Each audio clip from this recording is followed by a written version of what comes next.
반갑습니다. 근데 여기가 많이 안 와봤잖아요. 작년에 오고 오늘 왔는데 저도 도시 안에 살고 싶어요. 그냥 시골 말고. 예. 저는 요르단에서 온 최교환이고 2006년도부터 이라크 난민들을 위한 교회를 세워서 섬기고 있습니다. 저는 오늘 세상에서 제일 중요한 이야기를 하려고 합니다. 다 아는 얘기예요. 그런데 간혹 잊어버릴 수도 있는, 놓칠 수도 있는, 저는 예배가 불법인 땅에서, 그리고 허용되지 않고 기도가 불법인 땅에서, 찬송과 전도가 불법인 땅에서 왔습니다. 즉 가장 큰 기도 제목이 예배와 찬양과 기도가 불법이 되지 않게 해달라고 항상 그렇게 기도하며 그날을 꿈꾸고 있습니다. 네, 뭐 불법이라 할지라도 뭐 다 해요. 우리는. 근데 어쨌거나 이제 곧 있으면 23일부터 라마단이 시작돼요. 전 아랍에서. 그리고 4월 2일부터는 이스라엘에서는 6월절이 시작이 됩니다. 그리고 우리는 사순절, 그리고 조만간에 부활절이 되겠지요. 새 종교가 이렇게 만나기도 드물어요. 근데 이렇게 만나가지고 서로 좀 조용히 지내야 되는데 그렇지가 않은가 봅니다. 지금 중동 얘기를 들어보니까. 제가 며칠 전에 왔어요. 지난주 수요일로 왔는데 교단 선교부 일 때문에 저는 교회를 방문하게 됐는데 어떤 행사 때문에 우리 예배를 좀 축소하고 간소하게 예배 드리십시다 하고 그 행사를 진행하는 모습을 보면서 그럴 수도 있겠다 했는데 문득 이게 맞나 싶더라고요. 그래서 한번 생각을 해봤습니다. 그래서 제가 여기 한국에 오자마자 당일날 신천지에게 전도를 받았어요. 제가 천호동에 간 일이 있었는데 서울 가니까 신천지 분들이 저에게 전도를 하고 바로 그 옆에서 아니에요, 하나님의 교회예요 하면서 저에게 전도지를 줬어요. 그리고 약간 한 10m 정도 떨어진데 좀 소심하게 여호와 증인 분들이 계셨어요. 새 종교가 저한테 뭐가 있나 아우라가. 근데 그렇게 했는데 뭐라고 얘기하냐면은 한 번만 오라고요. 한 번만 우리 교회 오라. 분명히 뭔가 다를 거다라고 얘기를 합니다. 제가 묻고 싶은 게 우리의 예배가, 우리가 지금 드려지는 그 예배가 그렇게 자신 있게 다른 사람들에게 권할 수 있는가? 우리 예배에 뭔가가 있습니다. 하나님 은혜가 있고 사랑이 있고 뭔가가 다릅니다라고 자신 있게 얘기할 수가 있을까? 그런 생각을 많이 해봤어요. 그러면서 예배가 형식화되어 가고 있구나라는 생각을 많이 하면서 마음이 참 아팠습니다. 우리의 정체성이 무너지는 것 같아가지고 어쨌든 많이 힘들었는데 그 모습을 보면서 이게 이래도 되는가 싶었는데 오늘 전할 제목이 아까 목사님이 감정을 약간 넣어주셔서 말씀해 주셨어요. 이게 제목이 좀 그렇습니까? 처음 묵상할 때 퍼뜩 떠오른 생각 그냥 그대로 제목을 삼은 거예요. 괜찮을 것 같은데 뭐 심오한 뜻이는 건 아닙니다. 예. 근데 그거 이제 풀어서 얘기하자면 그냥 이 느낌이에요. 하나님 입장에서 저게 살려줬더니만 저딴 짓을 하네. 노아를 향해서 하나님의 마음이고 또 노아의 입장에서 깜짝 놀란 거죠. 내가 의롭고 내가 괜찮은 사람이라서 구원받은 줄 알았는데 저 아랫동네 사람하고 다른 줄 알아서 구원받은 줄 알았는데 그게 다 하나님의 은혜였구나 하고 이제 그런 의미인 거예요. 하나님 앞에 저렇게 통곡을 해야 되는 우리가 예, 어쨌거나 자, 말씀에 들어가기 앞서 가지고 하나님 앞에 서 있는 우리가 어떤 자의식을 가지고 있는가, 자의식을 가져야 하는가를 잠깐 얘기를 하게요. 저는 하나님이 되게 무섭습니다. 왜냐하면 저희 어머니 때부터 연단을 정말 많이 받았어요. 고난과 연단을 죄송해요. 제가 인상 찌그리는 게 이게 어저께 맞힌 안경이라서 좀 왔다 갔다 해요. 안 보이는데 하나님 앞에서 내가 어떤 사람으로 서야 될까라는 고민을 많이 했을 때 하나님은 무서운 분. 제 어렸을 때 또는 제 중고등학교 시절 감수성이 예민한 그때 하나님을 만났는데 저는 사랑의 하나님 이런 거 없었어요.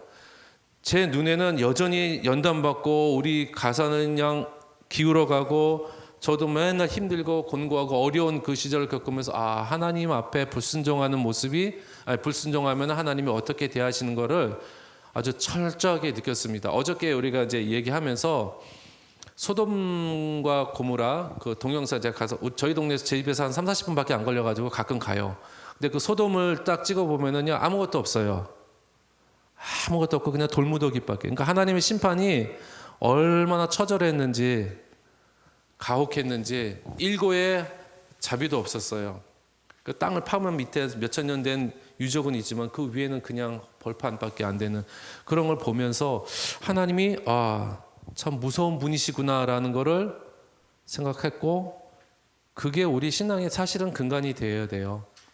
이게 마지막 때를 보면은요, 천사가 요한계시록에 보면은 마지막 때에 천사가 복음을 전한다고 그랬는데 그 복음의 내용이 예수 믿고 구원받으세요가 아니라 하나님을 두려워하라예요. 마지막 때를 사는 사람들은 하나님 무서운 줄 모르고 살아요. 그러니까 죄를 범하는 것도 너무나도 쉽고 자연스럽죠. 하나님은 우리 죄 때문에 하나뿐인 아들을 우리에게 보내셨고 죽게 하셨습니다. 하나님은 죄에 대해서 추호의 양보도 없으신 분이세요. 하나님은 자신의 주권을 침해하는 그 어떤 시도조차도 용납하지 않으실 거고 처절하게 응징을 하실 겁니다. 느슨하게 살아서는 안 돼요. 성경은요, 하나님 앞에 나온 사람들마다 다 두려워 떨었다고 합니다. 당장 떠오르는 사람이 누구예요? 아담과 하와도 하나님이 찾으실 때 두려워하였고요. 이사야도 그랬고 요한도 그랬고 이스라엘 백성 광야에서도 여전히 하나님의 음성이 들릴 때마다 두려워 떨었습니다. 모세한테 제발 좀 우리 좀 죽이지 말아달라고 하나님께 부탁해 달라고 얘기할 정도로 그랬습니다. 그러니까 이런 인식을 하나님은 마냥 좋은 분만으로만 여기지 말고 분명히 두려운 분으로, 물론 받은 은혜가 다르니까 다르게 좀 하나님을 접하신 분들도 있긴 하겠지만은 적어도 단에 서 있는 제 입장으로서는 하나님은 무지하니 무서운 분으로서, 근데 그게 제 성향은 또 맞는 것 같아요. 안 그러면 막 풀어져 가지고 내 멋대로 사니까. 어쨌든 간에 의로우신 하나님에 대한 두려움이 분명히 있어야 되고 하나님을 두려워하며 그에게 영광 돌리는 것, 이것이 복음의 핵심이자 우리가 살아가야 할 삶의 자세가 되어야 합니다. 성경에는 의로우신 분은 오직 하나님 한 분이라고 말씀하십니다. 그리고 그분의 피로 의롭다 칭함을 받은 우리가 있는 것이고요. 여러분 의로우십니까? 이런 거 얘기하면 조금 여러분 의로우신 분이잖아요. 왜? 예수님의 보혈이 있잖아요. 보혈로 덮음을 받았잖아요. 그러면 당당하게 예수님 많이 서운하세요. 아니 내가 십자가에 달려 피 다 흘려 의롭게 해줬더니만 왜 자꾸 저러지? 아니에요. 의로우신 분이에요, 여러분. 예수님 보혈로 대신에. 이 본문의 노아는요 당시의 완전한 자라고 합니다. 그렇죠? 근데 그의 의가 만약에 다른 시대에 살았더라면은 그 의가 그런 평가를 받을 수 있었을까? 예를 들어서 사무엘이나 또는 다니엘이나 욥이라든지 그 사람과 동시대에 만약에 살았을 때도 완전한 자다라고 표현할 수 있을 정도로 그의 의가 대단했을까라는 생각도 한번 해보는데, 여러분 의를 무엇이라고 생각하십니까? 한자로 의는 오를 의자를 쓰지요. 그래요. 이 의는 제가 신학교 다닐 때 가장 고민했던 부분이 이 의예요. 의라는 건 말 그대로 옳다는 겁니다. 다른 말로 말하자면, 제 식으로 표현하자면 마땅히 있어야 할 자리에 있는 것과 또 마땅히 그 자리에서 행할 바를 행하는 것, 그것이 의라고 말씀드릴 수 있습니다. 예를 들자면은 하나님이 창조하신 새가 있어요. 새는 뭐죠? 공중을 날아야 되잖아요. 근데 물속을 다니는 물고기가 좋아 보여서 새가 어느 날 갑자기 나는 물속에서 살리라고 풍덩 들어가 버리면 그것은 하나님이 창조하신, 그리고 새를 만드시고 공중에 두시려고 하신 그 뜻과 어긋나고 배치가 되잖아요. 그건 불의한 것입니다. 있어야 할 자리가 어디예요? 새는 공중이에요. 물고기는 물속이에요.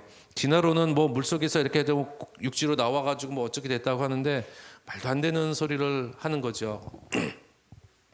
여러분, 자신의 자리에서 벗어나는 것이야말로 진짜 불의함입니다. 천사가 하나님을 찬미하는, 우리 성가대 찬양하셨는데, 찬미하는 자리에서 떠나서 내가 지극히 높은 자와 비길이라, 그러니까 하나님의 자리를 탐낼 때 그는 불의한 자가 되었습니다. 천사가 그랬죠. 우리 여기 앉아 계시고 아까 찬양을 하셨기 때문에 우리가 그분들이 성가대임을 알 수가 있잖아요. 그렇죠? 여러분들은 이곳에 있기 때문에 성도라는 것을 우리가 알 수 있는 거예요. 물고기는 물속에 있으니까 물고기지, 물고기가 하늘을 날아다니면 뭐라고 하실 거예요? 저거 새야 물고기야, 뭐지 그럴 거 아니에요. 예. 또 하나, 무엇을 하느냐의 문제가 있습니다. 어디에 있느냐가 중요한 거고요. 또 하나, 무엇을 하느냐. 여러분, 창세기 퀴즈를 내시면은 첫째 날엔 뭐죠? 뭘 만드셨죠? 빛이 있으라. 제가 뭐 물어보면요, 뭐 복선을 깔고 물어보는 게 아니라 그냥 물어보는 거예요. 그러니까 답해 주셔도 저 뭐라고 안 하니까 얘기하세요. 그냥 허공에다 외친다 생각하시고 대답해 주세요. 많이 어색해요, 저. 예. 첫째 날은 그래요. 근데 둘째 날엔 뭐를 만드셨죠? 잘 아시다시피 어쨌든 물론 그거예요. 자, 하나님께서 둘째 날에는 물을 나누셨어요. 그러니까 하늘의 물과 땅의 물로 나누셨고, 이제 하늘에서 비를 내리는데, 그러면 보십시오. 이날에는 보시기에 좋았다는 말이 없잖아요. 왜 그래요? 하늘에서 내리는 비가 쓸데가 없잖아요. 물 위로 떨어지는데. 근데 비는 채소와 열매를 맺는 그걸 생산해야 될 땅이 있어야지만 그 기능을 발휘를 해요. 비가 적셔야 되는 땅은 3일째 나오고 하나님이 3일째 돼서야 비로소 보시기에 좋았다라는 말씀을 2번을 하십니다. 이틀째 것까지. 비가 만약에 바다에 떨어진다면 그 비 내림이 어떤 의미가 있겠습니까? 땅에 떨어져야 되잖아요. 그렇죠? 셋째 날에 좋았다는 말씀이 둘째 날의 못과 두 차례 이렇게 말씀을 하시는데, 사람을 포함해서 모든 피조물이 하나님께서 부여한 각자의 기능을 다 할 때 하나님께서 기뻐하신다는 의미입니다. 교회도 그에 속한 모든 사람이 다 각기 제 기능을, 우리 찬양팀은 찬양하고 성가대는 성가대 하시고, 우리 목사님이 여기서 말씀을 전하셔야 되는데, 아니야 나는 이게 앞에서 저기 뭐 이런 거 뭐죠? 뭐 주차하냐 이게 나한테 어울리는 것 같아요. 확 나가버리시면 그거는 할 일도 아니시고 있어야 할 자리도 아니죠. 그건 불의한 거고 마찬가지입니다. 교회 안에서 각자가 맡은 일을 크든 작든 그건 사람의 생각이지, 하나님 앞에서는 일을 하냐 안 하냐 하나님 그걸로 판단하시니까 그 자리에서 그 일을 함으로 인해서 하나님은 기뻐하시고, 그 하나님의 기뻐하심을 입는 사람들이 있는 그곳이 바로 아름다운 공동체가 될 수 있는 것입니다. 하나님은 모든 피조물이 당신이 정한 자기의 자리에서 제 기능을 다할 때 보시기 좋다라고 하십니다. 우리가 예배의 자리에 있고 기도의 자리에 있고 또는 섬기는 자리에서 그리스도의 마음으로 그 역할을 감당할 때 하나님은 너무너무 기뻐하십니다. 아멘. 그렇게 기뻐하세요. 이것이 이 땅에 살면서 하나님을 영원하게 하며 그분의 마음을 시원하게 해드려야 할 우리의 마음가짐이어야 하고, 이것은 주님 오시는 그날까지, 내 생명 다하는 그날까지 계속해서 이어져 나가야 합니다. 그러니까 결국엔 의로움이라는 거는 제자리 지키면 돼요. 우리 이삭이가 언제나 이 자리 지키는 거 의로운 것. 그리고 여기서 하나님을 예배한다? 그럼 의로운 행위를 하는 거예요. 그럼 의로운 사람인 거예요. 그렇죠? 이제 의가 이제 조금 정리가 되시나요? 예. 입으로 내가 의를 말한다고 해서 의로운 거 아닙니다. 여러분, 교회 일을 내가 합니다라고 한다고 해서 그게 다 하나님의 일일 것 같습니까? 아니에요. 제가 전도사 때 제일 많이 했던 일이 글씨 붙여가지고 붙이는 거예요. 글씨 좀 삐뚤어지면 어때요? 조금 어긋나면 어때요? 그거 불호령이 떨어지고 그거는 밤새 또 다시 만들고 해야 되는데, 글씨 조금 삐뚤어져도 온전한 예배를 드리면 되잖아요. 글씨에 목숨 거는 분들이 꽤 많았는데 저는 그렇게 일을 했어요. 생각을 많이 했죠. 이게 분명히 한 교회 일인데 이게 하나님의 일일까? 이게 똑바로 100% 완벽하게 붙여 있어야지만 하나님이 영광 받으시는 것일까? 그냥 우리 눈에 보기 좋은 거잖아요. 그리고 잘 안 보잖아요, 글씨도. 뭐가 중요하고 뭐가 덜 중요하고 또는 뭐가 실체고 뭐가 그림자인지에 대한 구분이 없으니까 그냥 요 안에서 행하는 몽땅 다 하나님의 일이라고 생각하는데 구분하셔야 돼요. 예. 하나님의 온전하시고 기뻐하신 뜻이 무엇인지를 분별하시고 그거 하시면 됩니다. 아멘. 예. 기도 없이 우리의 하고 싶은 일을 할 때 그건 옳지가 않아요. 하나님의 뜻이 알기도 전에, 뭔지 알기도 전에 내 몸이 먼저 반응하는 것은 내가 이거 할 줄 알아, 내가 하고 싶어 하는 것은 우리로서는 좀 지양해야 될 자세입니다. 여러분, 아브라함은요, 묻지도 않고 따지지도 않고 멋대로 후사를 두려고 했다가 어떻게 돼요? 자그마치 13년 동안이나 하나님과 단절된 삶을 살았어요. 그 기간 동안 아브라함이 예배나 기도나 제사나 이런 거 안 했겠습니까? 계속 했을 거예요. 근데 하나님은 끝끝내 침묵하십니다. 작은 일 하나하나까지 하나님께 구하지 않으면요, 하나님은 우리의 삶을 그냥 내버려 두시고 끝까지 침묵하십니다. 두려운 일이죠. 정말 깝깝한 일이에요. 아브라함이 분명 기도했을 거라고요. 구하지 않았을까요? 했을 거라고요. 번제들을 통해서 지속적으로 하나님과 교제를 시도했을 거예요. 그럼에도 하나님은 응답하지 않으시다가 자그마치 99세가 되어서야 비로소 나 불렀냐 하고 나타나십니다. 예. 그러니까 하나님 왜 내 기도를 응답 안 하시죠? 왜 내 부르짖음에 반응을 안 보이시죠? 왜 날 이렇게 내버려 두십니까? 라고 하지 마시고 하나님과의 교제가 끊어진 그 시점 바로 이전 단계로 가셔가지고 살펴보십시오. 여호수아 23장인가에 보면은 너는 스스로 조심하라는 말씀이 있어요.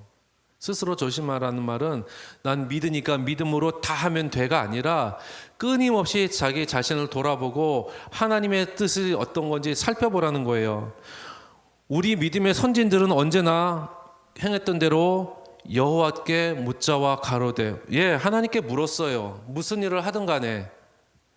열심히 일한다고요? 열심히 일하는 건 좋은데 분별 없는 열심은 정말 무서운 것입니다. 내 열심히 달려나가는데 저쪽으로 가야 되는데 저쪽으로 열심히 가버리는 경우가 많잖아요. 대표적으로 우리가 바리새인 같은 사람들을 들 수가 있잖아요. 열심히 하나님 섬긴다고 그랬는데 방향이 안 맞잖아요. 분별이 없어서 그래요. 다시 한번 말씀드리지만 우리가 의로운 말을 한다고 해서 우리가 의로운 것 아니에요. 하나님만이 의로우시고 우린 다 죄인입니다. 우리가 죄인이니까 우리가 조금 불의해도 돼, 우리의 불의함에 대해서 면죄부가 된다라고 말할 수는 없는 거죠. 우리는 원래 불의하니까 그 정도는 이해해 주셔도 되지 않을까? 아닙니다. 그런 거 아닙니다.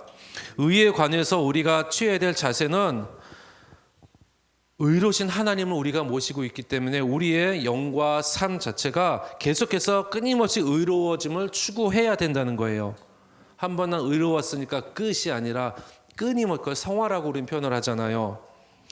그 길은 오직 예수님을 믿고 그분의 말씀과 그분의 삶을 쫓는 것 외에는 없습니다. 본을 보여주셨잖아요. 그분처럼 살면 돼요. 그분처럼 완벽하게 못 살아도 일단 그분을 모델로 두고 방향을 걸러 나가면은 돼요. 실수 안 합니다. 여러분, 지금은 노아의 때라고도 얘기를 합니다. 성경은요 보면은요 먹고 마시며 장가들었다라고 노아의 시대를 표현을 합니다. 그리고 그 시대 상황 특징을 언급하는데 먹고 마시고 장가드는 게 특별한 일입니까? 아니에요. 저 어저께도 잘 먹었어요. 오늘도 아침에 목사님과 먹었어요. 그게 잘못된 겁니까? 저 장가도 갔어요. 그게 잘못된 겁니까? 아니죠. 그게 특별합니까? 아니에요. 하나님은 그냥 우리의 일상일 뿐인데 죄라고 하십니다. 왜 그럴까요?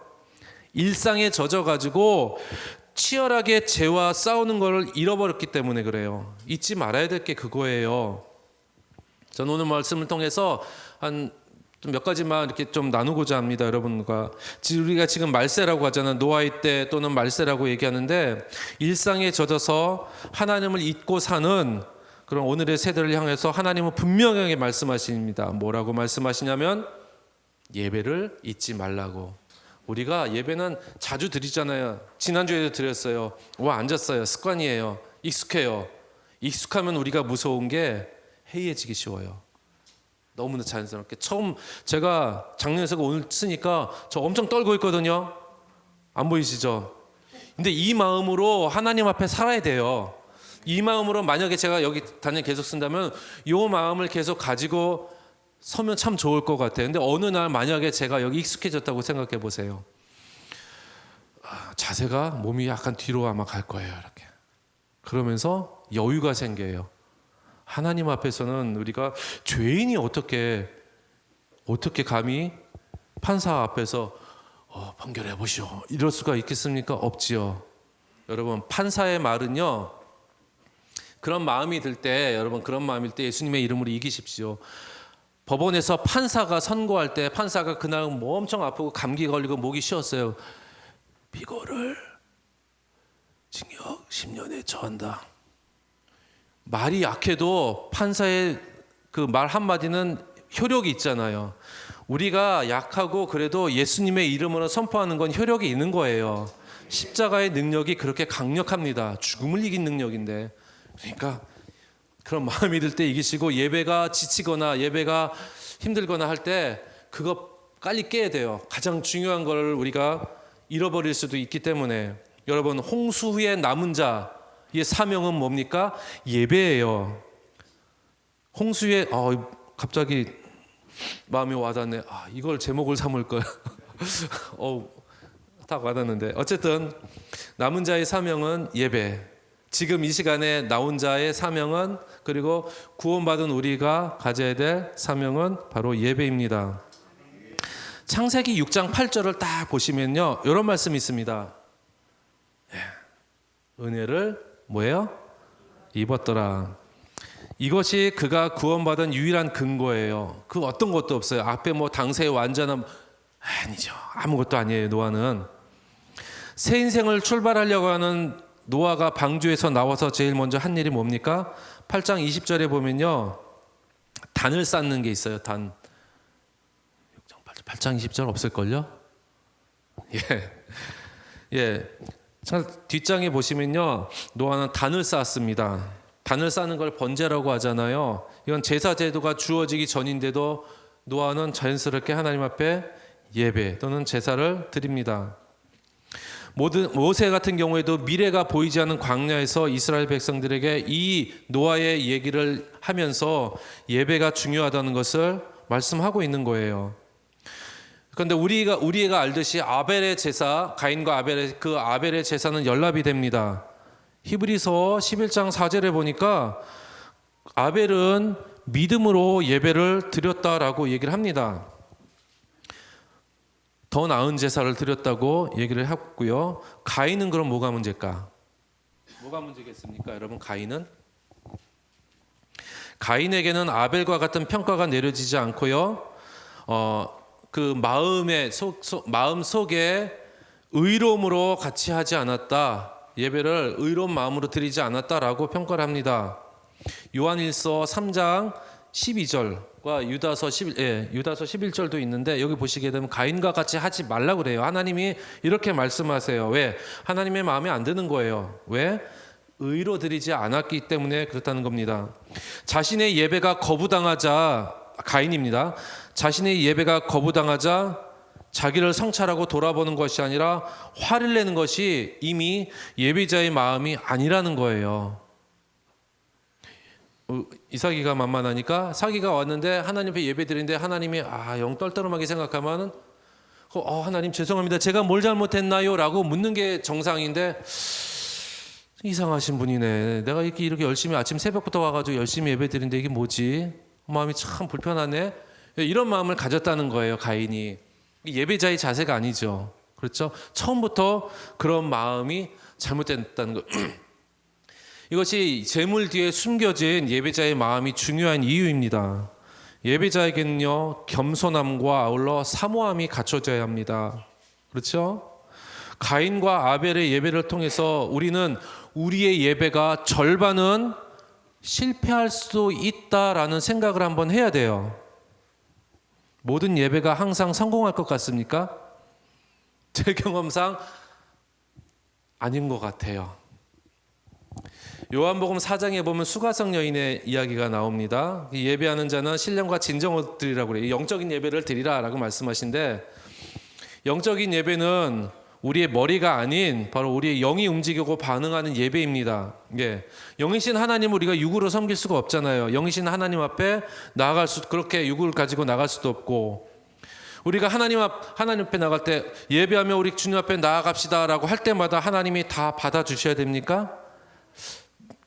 나갈 준비가 안 돼 있는데도 불구하고 하나님이 그거 억지로 받아주셔야 합니까? 그거 아니잖아요. 우리가 아무리 예배도 나는 너희를 도무지 알지 못하노라 라고 하나님이 평가하실 수도 있어요. 우리가 예배 후에 내 마음이 너무 기쁘다 할 때에 그 마음이 하나님이 주신 평안인지, 아니면은 내가 예배를 드렸으니까 하나님이 평안을 주실 거야 하면서 내가 스스로 만들어낸 안심인지 알아봐야죠. 네? 민감하게 여러분, 그게 구분이 가능하십니까? 하나님 주신 평안일까? 내가 스스로 만들어낸 안심일까? 못할 수도 있어요. 깨끗하지도 않으면서 온전히 드릴 준비도 안 돼 있으면서 예배한다고 합니다. 그런 상태라면은 우리의 영의 반응을 알 수가 없어요. 영이 반응하는지 어떻게 아냐고요? 정형화된 답은 없어요. 그것은 여러분과 하나님의 개인의 문제이기 때문에 네가 하나님과 영적으로 교통하고 있구나, 저는 거기 사이에 끼어들 수가 없어요. 그러니까 이삭이가 하나님 앞에 영으로 예배드리면 우리는 모르지만은 이삭의 영은 알 수가 있다는 거예요. 반응을 한다는 거예요. 그런데 우리 영적으로 감각이 무디다면, 예컨대 대표적인 사람이 있죠. 엘리 제사장, 사무엘의 엘리 제사장 같은 경우는 그가 어떻게 하나님이 평가를 하십니까? 늙고 비둔한 영고라. 이게 뚱뚱한 것만 얘기한 게 아니라 영적으로 그 늙고 비둔하다는 거예요. 움직이 액티브하지도 않고 감각이 무디다는 거죠. 그러면은 하나님의 음성을 실제로 못 듣잖아요. 엘리가. 우리도 마찬가지라는 겁니다. 그렇게 되지 않기 위해서 우리가 해야 될 일이 무엇입니까? 끊임없이 깨어 기도해야 합니다. 죄를 씻어야 하고 애쓰고 힘써서 회개하십시오. 언제까지 합니까? 회개 언제까지 해요? 회개. 용서받을 때까지 해야죠. 네. 우리의 죄가 한두 번 회개한 걸로 다 용서받을 정도로 그렇게 가볍습니까? 눈에 띄지도 않고 기억나지도 않는, 어저께 제가 누군가를 향해서 거짓말을 하거나 싫은 소리 한번 했을 때 저는 기억 안 나요. 제가 이삭이를 한 대 톡 때리면 그거는 기억이 날 거예요. 육체의 행위니까. 근데 내가 생각으로 한 거나 아니면 누군가에게 거짓말 했거나 했을 때는 그건 기억 안 나고 그냥 내 마음속에, 내 심령 속에 차곡차곡 쌓이는 거예요. 하나님 앞에 갈 때까지 그거 죄 그대로 있을 거예요. 회개 안 하십니까? 근데 생각이 안 나는 걸. 여러분, 드러나지도 않은 그 죄 때문에 하나님의 아들이 죽었어요. 하나님은 그 아들을 사지로 내몰았지 않습니까? 피눈물 흘리면서. 그 아버지의 마음을 아는 거예요. 자, 우리 목사님과 이제 우리 이삭이가 대립을 합니다. 하지 말라는 짓을 했어요. 그러면 아버지가 막 이제 예를 들어서 훈육을 한다고 쳐봐요. 그러면은 처음에는 아파서 울 거예요. 근데 맞다 보니까 아빠도 울어요. 너무 속상하니까. 근데 딱 보니까 아빠가 너무 속상하겠구나. 내가 잘못했네라는 마음이 딱 드는 그 순간, 그게 회개예요. 때리시는 아버지를 향해서 나 아픕니다. 왜 이러십니까? 라고 얘기하기 전에 하나님 얼마나 마음 아프실까? 그게 이해가 된다면은 거기에 진짜 회개가 있는 거예요. 그러니까 내가 아무리 하나님 잘못했습니다, 용서해 주십시오가 아니라 아버지의 마음을 알아야죠. 때리는 마음 또는 슬퍼하시고 애통해 하시는 아버지의 마음을 알아야지 진짜 회개가 되잖아요. 아멘.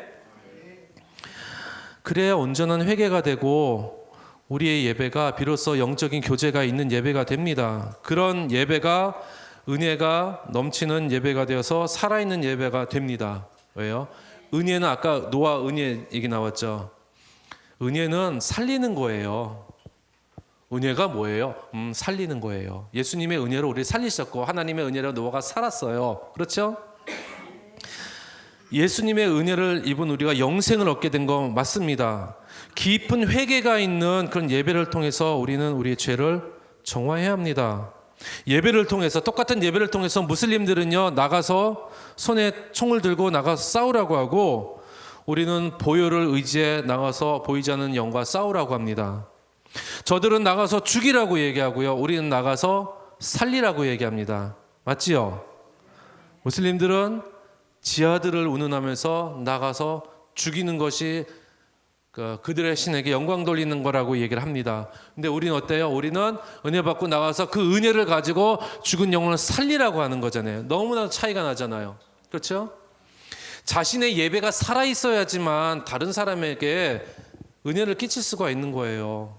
나는 죽었는데, 나는 예배에 흥미라는 표현 좀 그렇지만 감동이 없는데 어디 가서, 그래서 처음에 제가 예배를 우리의 예배, 우리 도시 안에 예배를 소개할 수가 있습니까? 라고 물어봤던 것이, 내가 과연 살아있는 예배를 드리냐. 뭐 이거 작잖아요. 뭐 보여줄 게 더 큰 교회는 뭐 예를 우리 목사님 나오셨던 그 한빛교회 성지셨던 오다 보니까 엄청 크던데, 그런 데는 볼 게 많잖아요. 보여줄 거라도 있어요. 근데 제가 말씀드리는 거는 조금 명확해졌죠. 눈에 보이는 보여드릴 것이 아니라 내가 그 안에서 은혜를 받고 있느냐 말이에요. 정말 살아있는 은혜를 받고 있느냐 말이에요. 여러분들이 그 예배가 지금 이루어지고 있느냐, 그걸 묻는 것입니다. 여러분, 오늘 본문에 보니까 노아는 첫 열매로 자신을 구원해 주신 하나님께 드려야 정상이에요. 그런데 20절 21절에 있죠. 그렇죠? 포도나무를 심었더니 포도주를 마시고 취했다고 합니다. 하나님께 드렸다고 안 나오고요.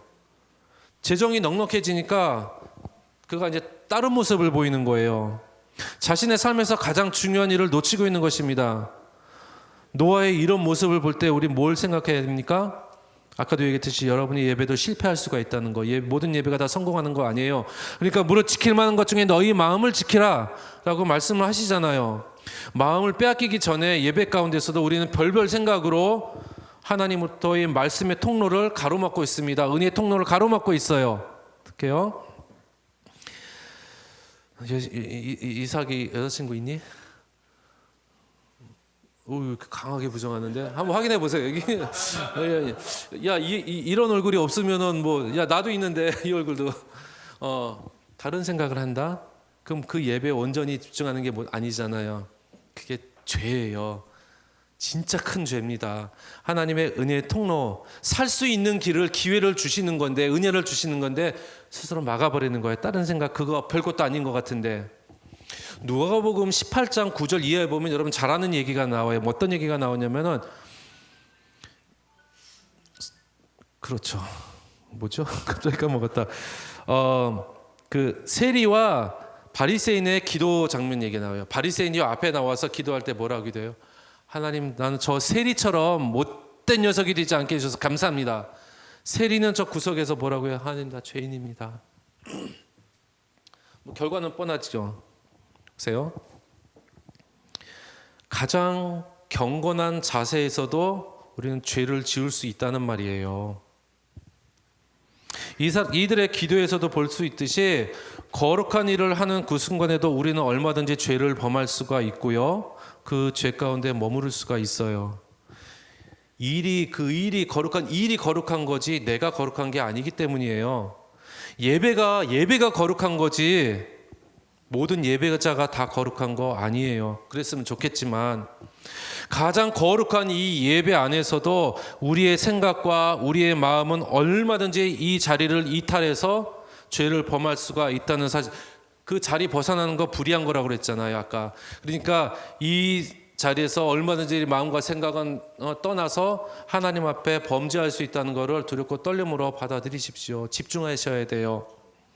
이것이 처음에 말씀드렸던 그 불의함에 관한 이야기입니다. 예배의 껍데기만 있고 그것만 가지고 사는 불의한 자의 모습, 우리가 될 수도 있습니다. 여러분, 성경에서 가장 불쌍한 사람이 누군지 아세요? 예수님의 그 귀한 사역을 앞에서 보고 말씀을 귀로 들었음에도 불구하고 하나님의 나라와 주님의 사역에 있어서 주역이 아닌 허다한 무리로 언급되는 그 사람들, 허다한 무리, 지나가는 행인 1, 2, 3 그거 봤잖아요. 우리가 그렇게 소원하는 예수님의 말씀을 직접 귀로 들었잖아요. 그런데도 그렇군 하고 남의 일처럼 여기는,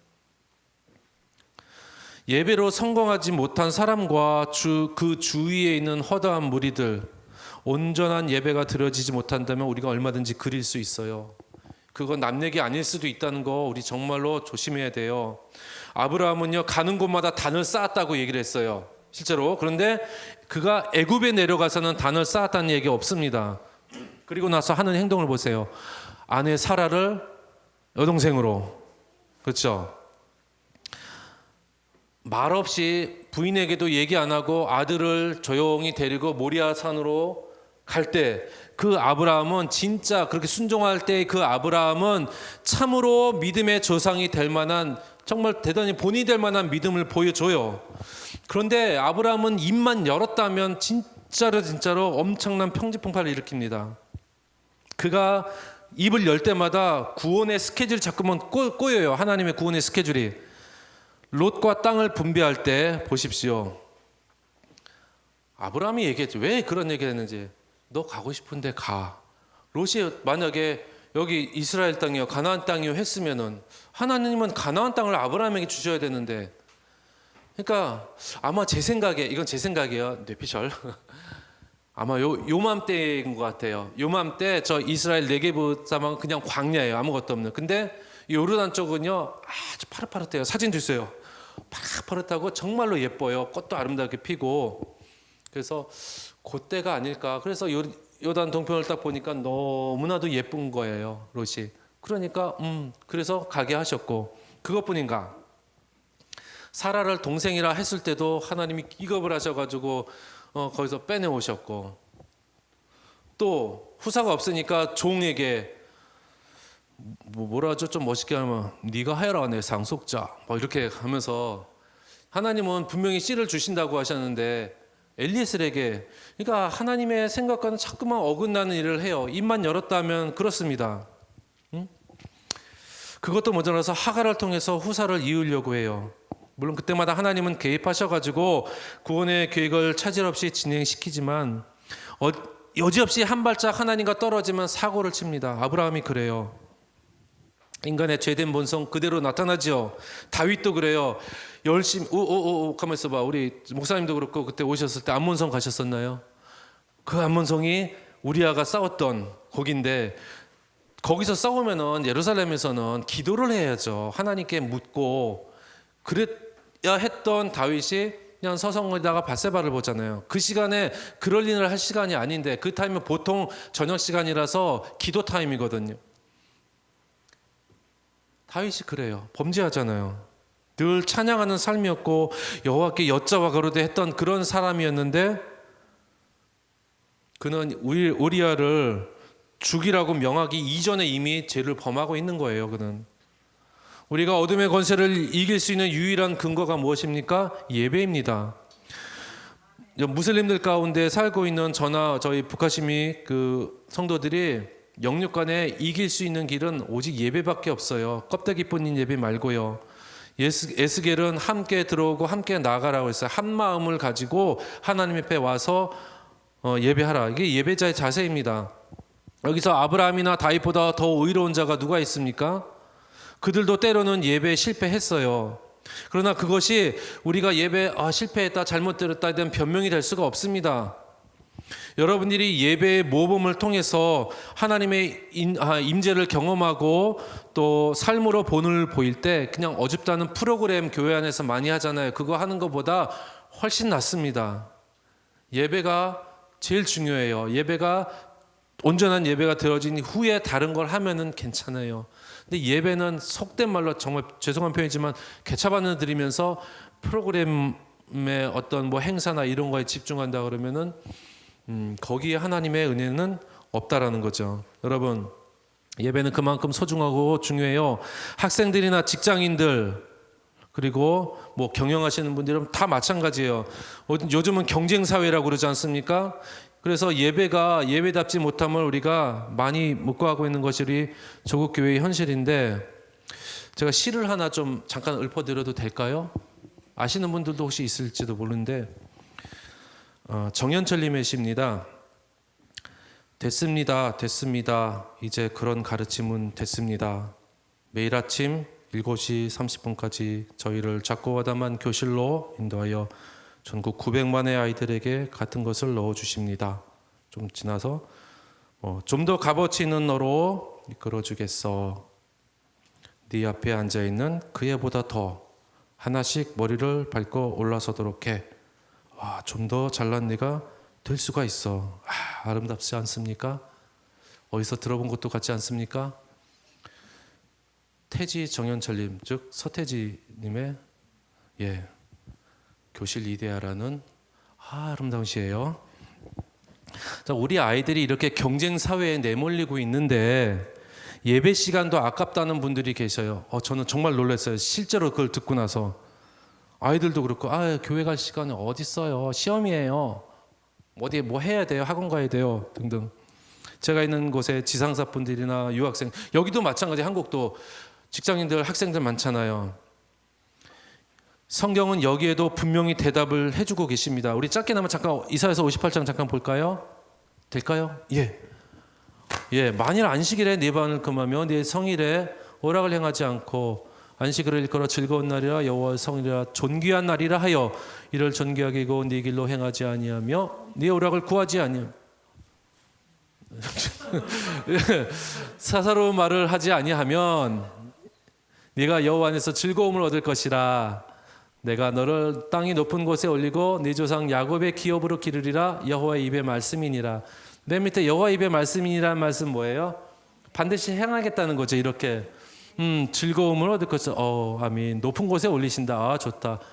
내 조상 야곱의 기업? 야곱의 기업이 뭘까요? 저렇게 우리를 그렇게 기르신다는데 야곱의 일생을 보시면 돼요. 야곱은 태어나면서부터 경쟁했잖아요. 자식들도 경쟁을 하고 부인들도 경쟁을 하고 외삼촌과도 사촌들과도 나중에는 어때요? 하나님과도 경쟁했는데 놀랍게도 다 이겨요. 경쟁해서 이기게 하시겠다는 거예요. 이게 뭐예요? 뭐 크게 뭐 헌물해라, 뭐 성전 지어라, 그게 아니잖아요. 그냥 예배 드리는 게 즐거우면 돼요. 그러면은 예배가 행복하고 예배가 감사하고 예배가 좋으면 돼요. 그러면 하나님이 저렇게 기르신대요.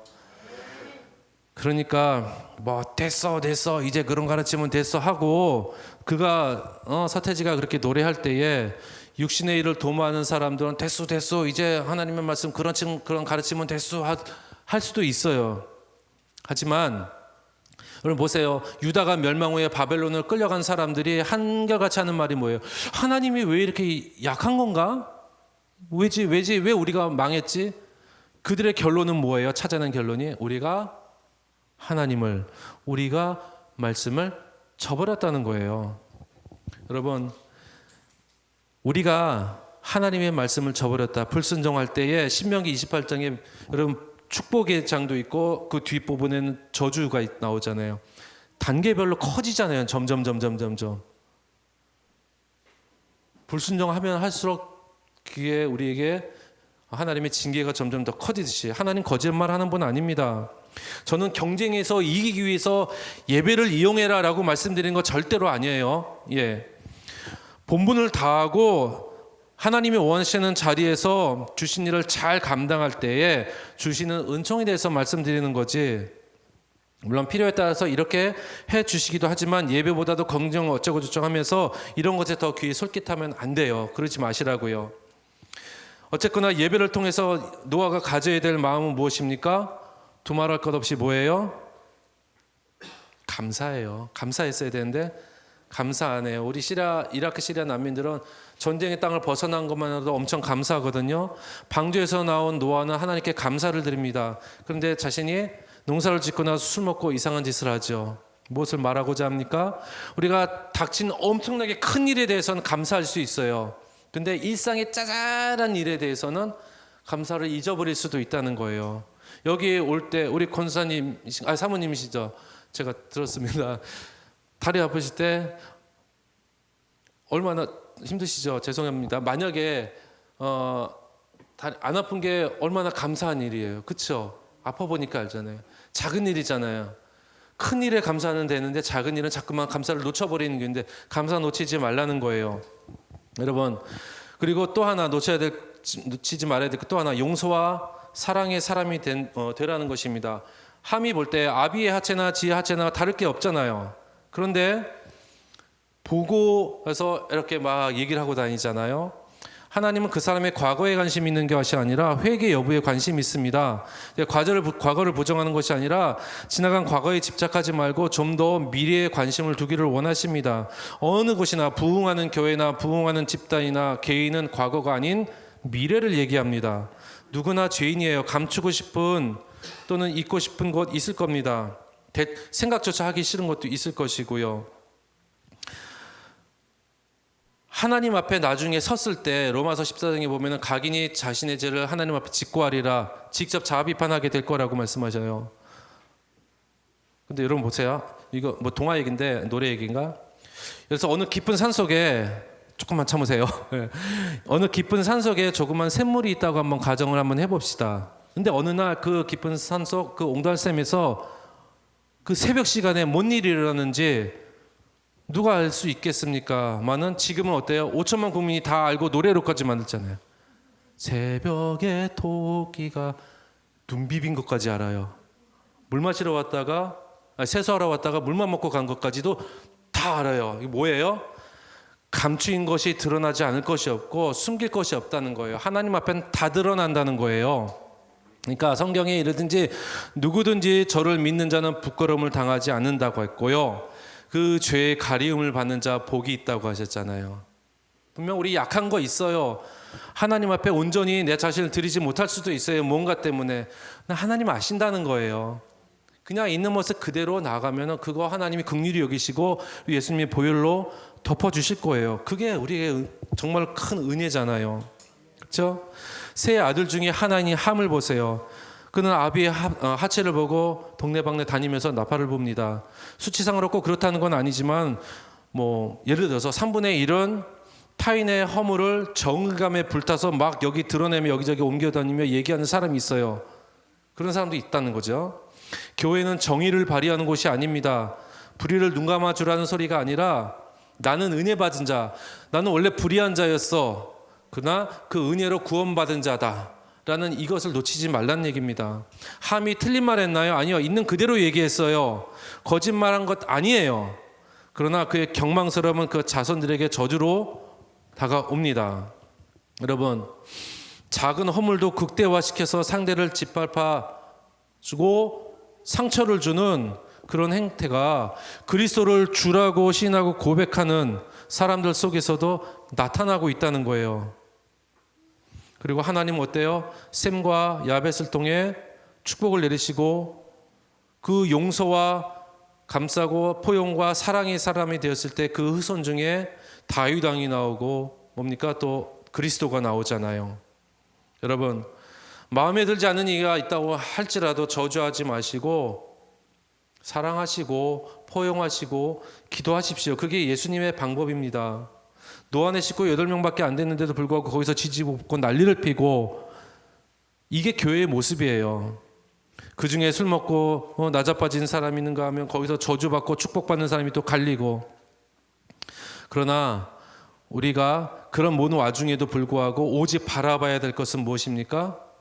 베드로가 그랬어요. 사람들이 베드로한테 와가지고 핍박받잖아요. 아, 베드로님 정말 우리 핍박을 많이 받습니다. 나를 미워하고 나를 때려요. 너무 힘듭니다. 고통스럽습니다. 할 때마다 베드로는 십자가만을 바라보세요 라고 얘기합니다. 사도 요한한테 갔을 때는 똑같은 얘기 해봤자 사도 요한은 사랑하라. 그렇게 얘기를 합니다. 여러분, 마귀가 행하는 모든 것들은 예수님의 십자가 사건 이후에는 모두가 다 우리의 행하는 모든 것들은 다 불법이에요. 불법은 단호하게 맞서야죠. 우리를 괴롭힌다 할지라도 힘들게 한다 할지라도 십자가로 승리하십시오. 아멘.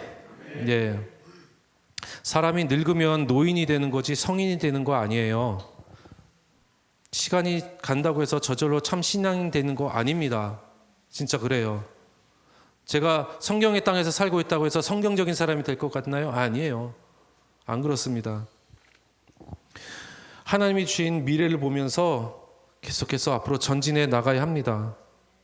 노아는 처음에 방주 만들었을 땐 저 아래 동네 사람들을 했을 테지만 이제 그런 노아가 자신이 그런 모습을 갖게 된다는 거예요. 꿈이 없는 백성은 반드시 망합니다. 우리는 예배를 통해서 내가 아닌 오직 그리스도만 드러내야 합니다. 좀 생각해 보세요. 나를 통해 예수님이 지금 어떻게 드러나고 있는지. 주님은 섬기러 오셨다고 하셨는데 섬김의 모델이 여러분 또 되십시오. 우리 어저께 우리 자매님 어디 저 안에 계시나요? 예, 아이를 가진 자매님. 저는 꼭 얘기한다고 그랬죠. 세례 요한과 같은 자가 되라고. 왠지 들으셨죠? 다시 한번 말씀드릴게요. 세례 요한이 왜 큰 자인지 주의 길을 예비한 것도 있고요. 예수님을 제외하고 아빠, 엄마 그리고 아기도 셋 다 성령 충만한 상태에서 태어난 아이라서 그래요. 성령의 충만함을 입으십시오. 그러면 예배가 너무나도 행복하고 즐거울 것입니다. 여러분, 이 말씀을 마치겠습니다. 한 번이 아닌 지속적인 은혜를 위해서 또 온전한 예배를 위해서 저는 도시안의 교회 모두가 다 하나가 되길 원합니다. 함께 나가고 함께 들어오길 원해요. 어떠한 일이 있더라도 형식적인 예배 드리지 마시고 그냥 습관적인 예배 정말로 안 돼요. 예배는 진짜 미친 듯이 드려야 돼요. 오직 거기에만. 죄송합니다만 좀 그런 성향을 가지고 계신 분들은 다른 거 안 보잖아요. 이제 정신이 온전하지 못하신 분들은 하나 꽂히면 그것밖에 안 봐요. 마찬가지로 우리가 예배에 꽂혀야 된다는 거예요. 예배를 통해서 하나님 앞에서 겸손해지고 은혜를 힘입어서 삶의 모든 영역을 그 예배 때의 마음과 자세로 살아야 합니다. 다시 한번 말씀드리지만 제 좌우명이기도 해요. 매사에 잘하려고 하지 말고 예배를 넣자면 예배를 잘 드릴 생각하지 마시고 바르게 드리려고 애쓰십시오. 다 알고 있는 거 다시 말씀드려요. 왜? 중요하니까. 아멘. 예, 하나님의 명령입니다. 제가 와서 얘기하고 갔네 그렇게 하지 마시고 하나님의 명령이고 정말 하나님의 애통이 하며 오늘날 예배하는 자를 찾으십니다. 그런 온전한 예배 드리십시오. 저희는 예배가 너무너무 고파요. 서두에 말씀드렸죠. 예배 마음대로 못 드리는 동네에서 왔다고죠. 그래서 이 예배가 얼마나 은혜스러운지 몰라요. 여러분, 세상에 묻히지 마시고 보석처럼 빛나는 여러분 되시길 바랍니다. 예배를 통해서 그 힘 꼭 받으시기 바랍니다. 기도하겠습니다.